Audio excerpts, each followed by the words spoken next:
வாங்க சூப்பரான சுவையான மீன் குழம்பை எப்படி வைக்கிறதுன்னு பார்ப்போம். அதுக்கு முதல்ல ஒரு வானலில் 2 ஸ்பூன் நல்லெண்ணெய், 1 டீஸ்பூன் இஞ்சி, 1 கைப்பிடி அளவுக்கு பூண்டு, சின்ன லெமன் சைஸ் புளியை விதைகளை நீக்கி எடுத்துருங்க.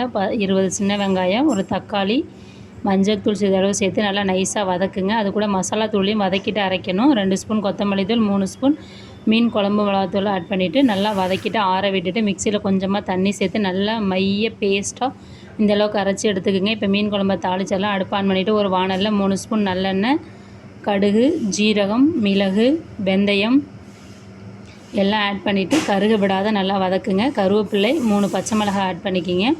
ஆட் பண்ணிவிட்டு வதங்கின பிறகு நம்ம அரைச்சி வச்சுருக்கிற அந்த விழுதை ஆட் பண்ணிக்கலாங்க. ஆட் பண்ணிவிட்டு ஒரு 2 நிமிஷம் அடுப்பு மிதமான தீயில் வச்சு வதக்குங்க. வதக்கின பிறகு தேவையான அளவு தண்ணி ஊற்றிக்கிங்க. சுவைக்கேற்ப உப்பு ஆட் பண்ணிவிட்டு ஒரு மூடி போட்டு 10 நிமிஷம் நல்லா கொதிக்க விடுங்க. 10 நிமிஷம் கொதித்த பிறகு மீனை போட்டு 2 நிமிஷத்தில் ஆஃப் பண்ணிங்கன்னா சூப்பரான சுவையான மீன் குழம்பு தயார்.